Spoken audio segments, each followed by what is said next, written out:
Hola. Fifth cherub. I know you like fifth cherub. What? Thought it was only four cherubs, right? Well, the last lesson we went over the wheels or UFOs, which the four living creatures, which are the cherubs, right, were controlling, or God was using his spirit to control the four living creatures and the wheels, right? Which is the UFOs, right? So we learned there was four cherubs, right? Revelation 4, verse 7, which reads, the first living creature was like a lion, and the second living creature was like a young bull. The third living creature had a face like a man's, and the fourth living creature was like a flying eagle, right? Ezekiel brings it out also in Ezekiel chapter 1, verse 10, which reads, Ezekiel chapter 1, verse 10, their faces had this appearance. Each of the four had a man's face, with the lion's face on the right, a bull's face on the left, and each of the four had an eagle's face, which would be the back, right? So a man's face, lion's face, a bull's face, and an eagle's face on each one of them, each one of the four living creatures, right? So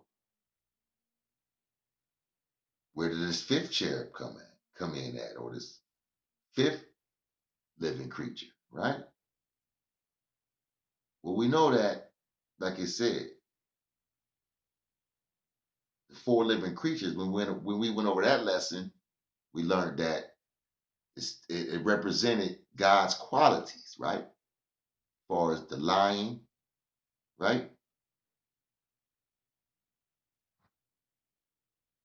The man, which is love, and the bull, which is strength, the eagles, which is God's heavenly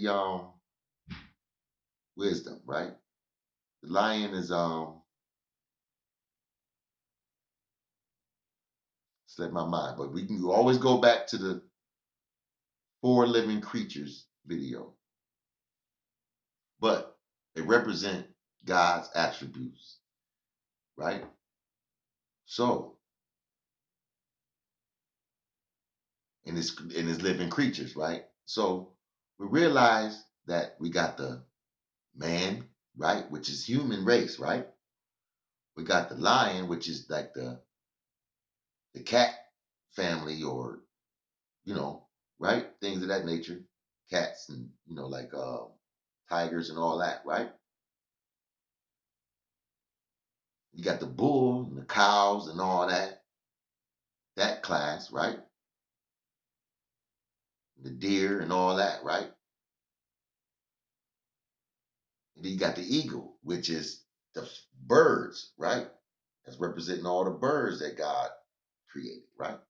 So what's missing that God created on the earth, but is not represented in each of these four living creatures or cherubs, right? The sea creatures or the aquatic creatures, right? Like amphibians or alligators and stuff like that, crocodiles and whales, that class, right? They mention that in the four living creatures, right? So where would what these represent? Like it got to be some type of representation for the aquatic, class, right? So let's get into it.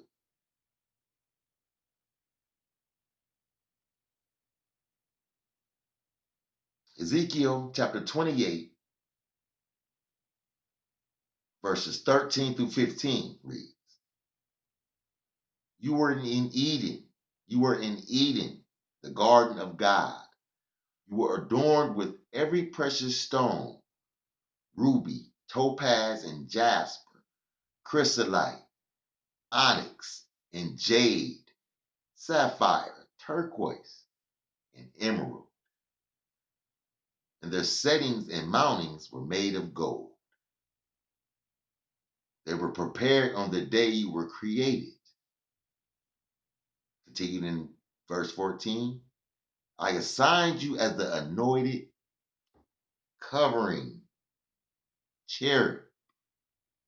Ah, you were on the holy mountain of God, and you walked about among fiery stones.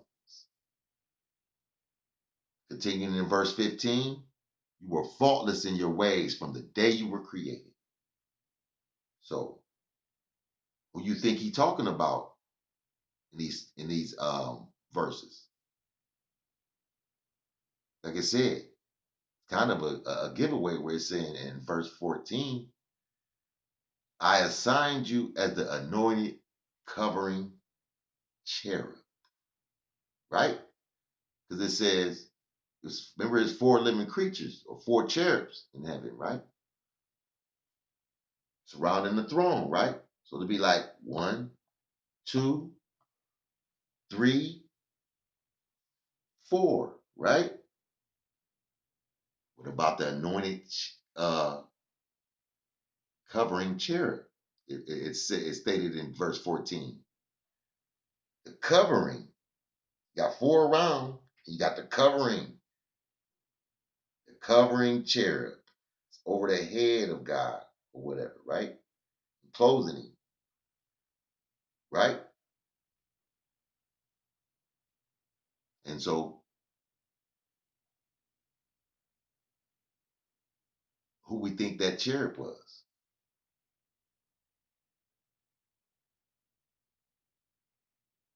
Isaiah 27, verse 1 reads, until unrighteousness was found in you, in that day Jehovah, with his harsh and great and strong sword, would turn his attention to Leviathan, the gliding serpent, to Leviathan, the twisting serpent, and he will kill the monster that is in the sea. So who we think that is? Remember we said the cherub was aquatic animals, right? Remember that was missing in out of all the animals and the human class that God made, right? So if the other cherub was, had something to do with the aquatic animals, right? And they say there was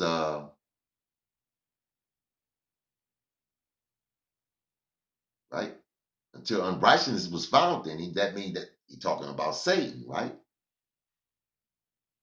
Satan was the covering cherub. That's what it sounds like, right? When he say he would turn attention to Leviathan, the gliding serpent, right? It's all coinciding with Satan, right? Which he was the cherub of the aquatic animals, right? But he got kicked out of heaven and all that, so that's why it's only four cherubs that remain in heaven, right?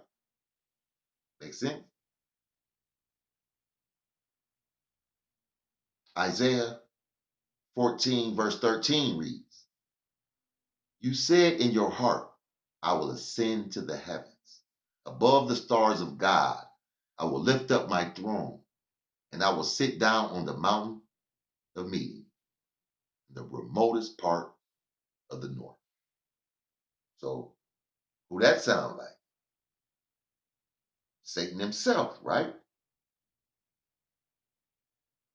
So we know he got kicked out of heaven, right? That's why he's saying he said, and I will sit down on the mountain of meeting, in the remotest parts of the north.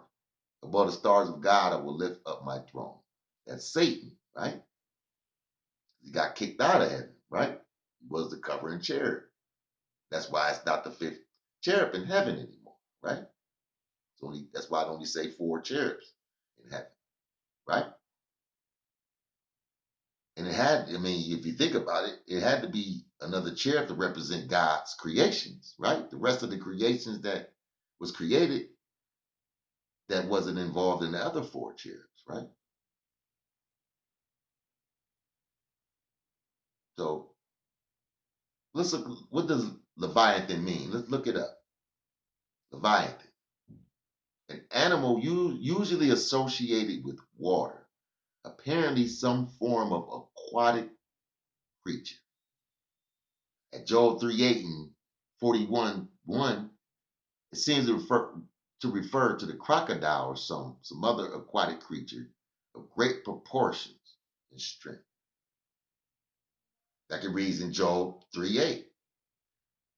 Let those who curse the day put a curse on it. Those who are able to awaken Leviathan, right? Which is the sea creature, right? Animal usually associated with water, apparently some form of aquatic creature, right?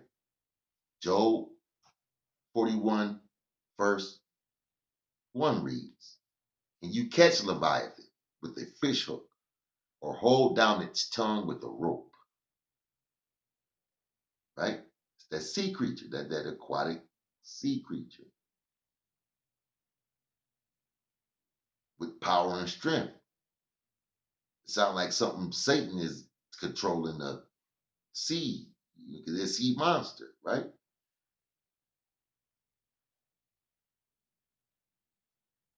And it's other couple scriptures like Psalm 104, verse 26, talking about some type of whale, still a sea creature, right?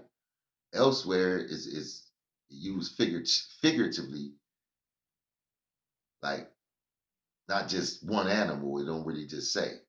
Like in Psalm 74:14 and Isaiah 7:27, verse 1, which you can look up yourselves.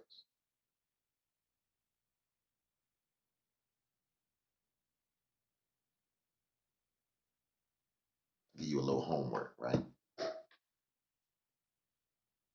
And with that being said, in the description box is a link to a short prayer to ask Jesus to come into your heart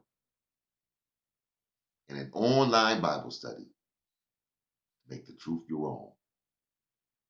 Like, share, subscribe. Thanks for watching.